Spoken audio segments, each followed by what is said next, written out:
guys, this is Cadma here from Bitten Apple TV in conjunction with It Came From The Radio. We are here at Garden State Comic Fest at the Showboat Hotel. That's right, Atlantic City, ladies and gentlemen. Now, of course, your eyes are not deceiving you. You can be happy who I'm standing next to because I am.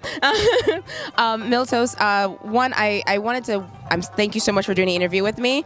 But I wanted to ask you, I mean, you're an actual fighter, and I love my actual fighters.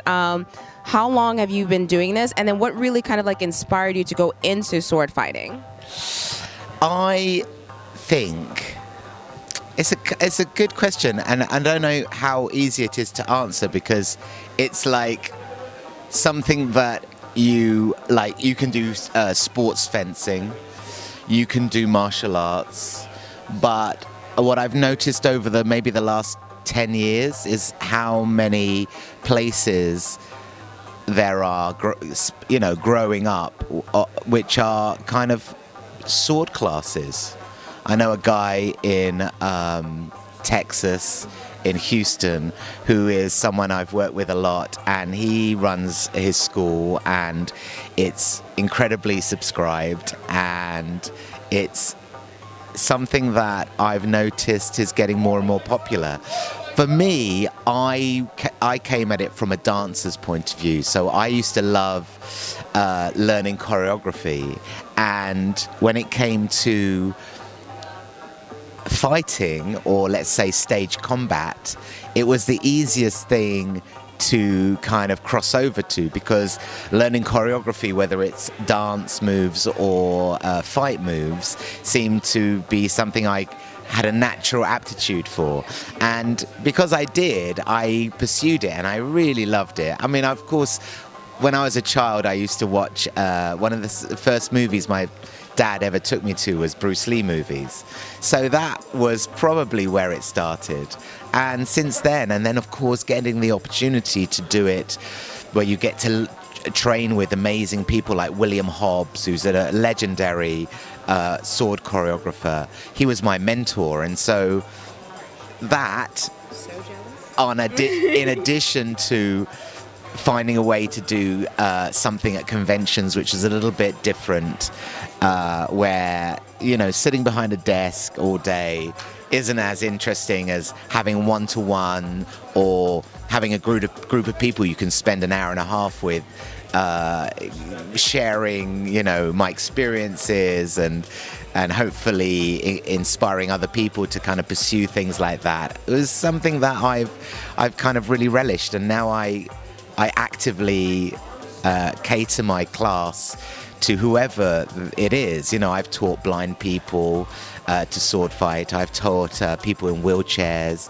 I've taught young children, because to me it's not necessarily about sword fighting. It's about being aware of your physicality. I mean, I approach it much more like a martial art, in the sense that it's about balance and about awareness, and all of those things are useful in many different ways. Just because you have a stick in your hand doesn't make it any less a holistic experience, if you know what I mean. Yeah, no, I completely get it, because before my Shifu gave me the sword, he taught me like a couple of sword forms and we have fun with it, but he gave me the stick and I was like, it's not the same thing. And he's like, you'll see in a minute, you'll see.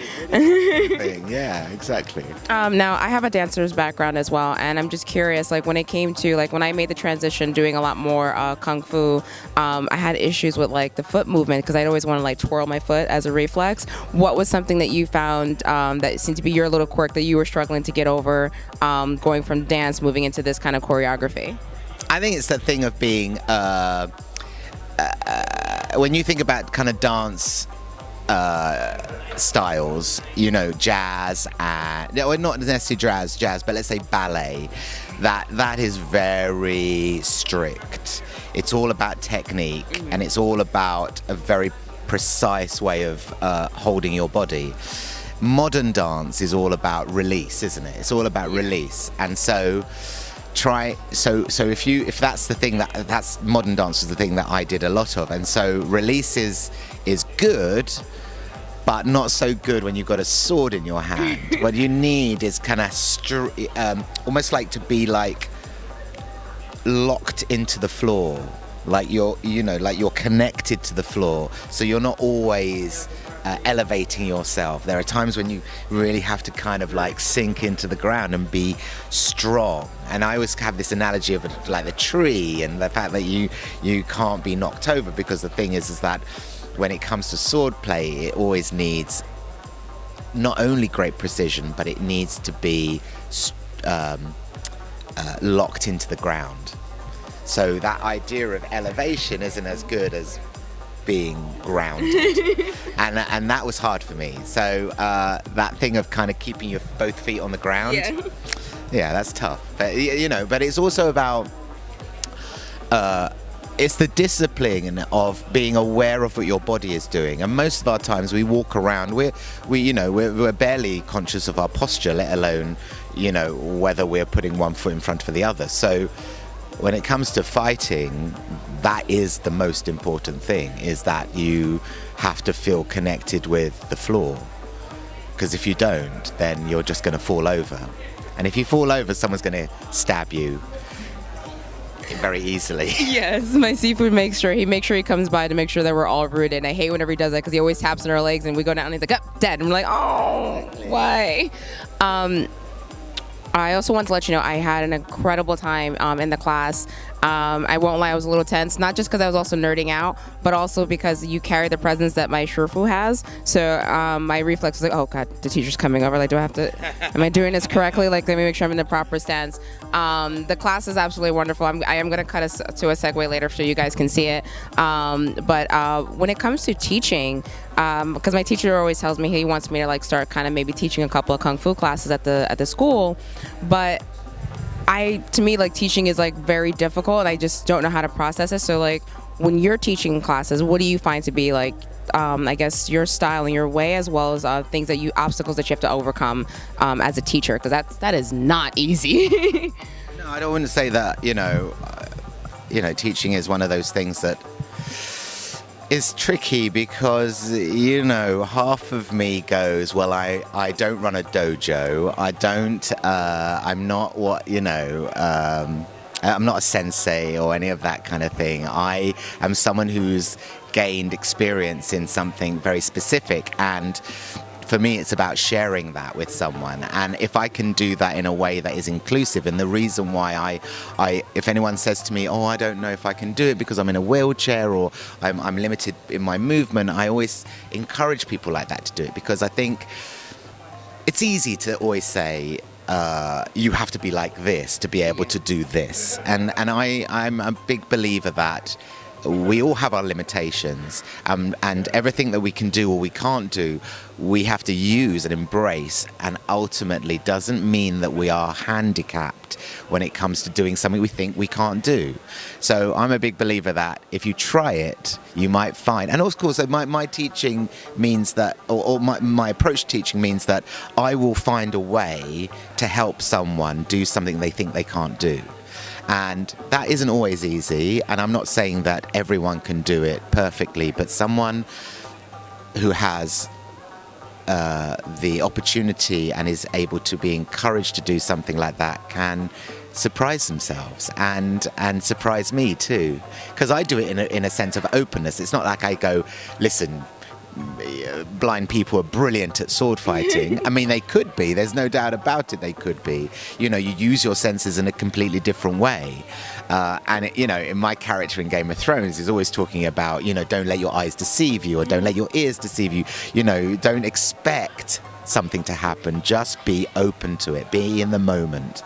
And like I say, you don't have to be a brilliantly experienced sword fighter to beat someone. People who are inexperienced, who are unpredictable, erratic, and do things differently, even like fighting with a left-handed person, can cause all sorts of problems to an experienced fighter. So all of those things are important, and I try to incorporate them, and that's the only way that I can teach, really. I can only teach the person in front of me. I can't come to a lesson going, this is how we do it. I have to go to the lesson and then see everyone in the room and think, how can I help each one to do it in some way that makes them feel like they've achieved something, however small it is. See, and that's how you know he's a great teacher, because my Shurfu does the same thing.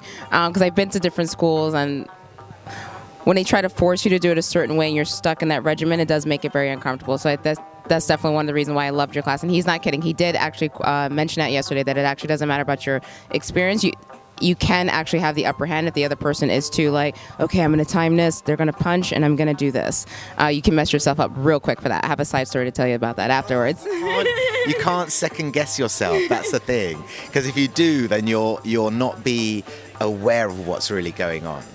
And I'm not talking about, obviously, dueling. The reality of dueling someone who wants to kill you with a sword is not something we live in, right? This is like, we just have to remember that it's illegal to do things like that. Unless zombies are around. Well, anything could happen in the future. But it's about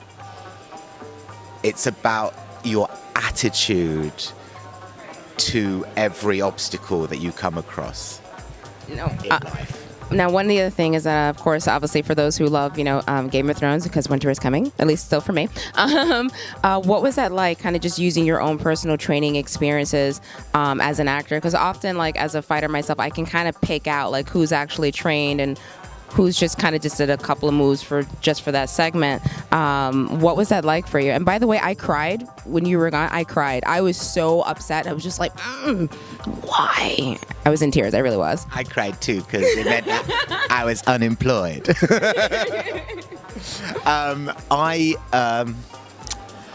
It's weird because, of course, I'm an actor. That's what I do, and my job is to try and put myself in another person's shoes, but it's me in another person's shoes, and that thing that happens, that armor or whatever thing that kind of you kind of put yourself in, you're still there, but the surface is you kind of, that's where you like the character, you wear the character. You're still in it. It's like wearing clothes. I'm not going to be Elisa Vikander, playing Sirio Ferreira. It's got to be me, right? If she played him, it would be different. But what I try and bring is a discipline to what I do. So what happens is, I really believe, and this is something I learned in acting, especially on TV and film. I come from a theatre background. I've never knowingly undersold a character. I'm not the most nuanced or subtle actor. But what I can bring is like a vivaciousness to a character, something that's a little larger than life. I try to make it sincere and believable, but something about my energy means that I come across very vibrant, right? And I'm aware of that. So you have to kind of use that and not try and be a different kind of actor, because we all look at actors and, as actors, we admire other actors and we go, that's great. But there's some things that I know I'll never act like Liam Neeson, or I'll never act like, because that we have different energies and the way that we approach things is completely different. But I've embraced that, and when it comes to doing a character like Sirio Ferreira and learning a particular skill, not only do you have to remember the lines, but you have to remember your moves.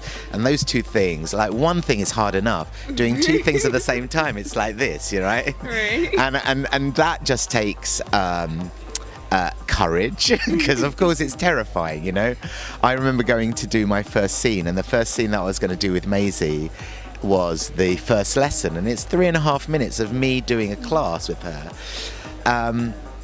And it's terrifying. You're doing a job for HBO and you want it to be good. In fact, not only you want it to be good, you want it to be so good that you're not disappointed in anything you do. And that's hard because we're self-conscious beings, and we can't help but look at ourselves and criticize ourselves incredibly brutally, So you have to let that go. Try to let that go and just be in the moment. And I realized that if you do your homework, then you have to, it's like you learn your lines, you do your homework, and then when you get on set, you have to almost like forget it all and just be playing the scene for real, in the moment, believing every moment, every word you say, everything that happens to you, reacting as sincerely as possible, and not trying to second guess yourself, going, well, but I really want to come across like this in it. I mean, that's but that's also a road to disaster. You have to be truthful to the moment, and that's really all you can do. If you're lucky, all the other stuff you've learned, like the choreography and the lines, will just happen and and be there. But sometimes it works, sometimes it doesn't. But the process is the important thing. I mean, it's horrible to say because the result is all that's left, on screen. Yeah. But the process has to be the most important thing, because if you get the process right, then actually the result should be okay. He's so full of knowledge, and oh my God, you're such an amazing person. That's trial and error, right? That's trial and error. It's like failing a lot. I had a wonderful time with your class. Those of you guys know Game of Thrones, you know Miltos. You guys are just as big of fans. He's on Instagram. I will tag him like crazy. He's on my Facebook, everything. Like, I appreciate you and your art for sword fighting like so much. That's it. I'm just nerding out right now. That's it. Like, my brain just shut off. I'm just nerding out. But again, thank you so much for the class, and I'm so excited to get my class sword signed. This is a sword. This is a tiny, tiny little needle, but this is the replica of the needle, but in wood. And it's as light as one too, so yeah, I'll sign this for you. Thank you so much. And this is Miltos. Are you kidding me? He's training blind swordsmen and wolves. Thank you so much. Bye. Pleasure. I teach her all the time about it.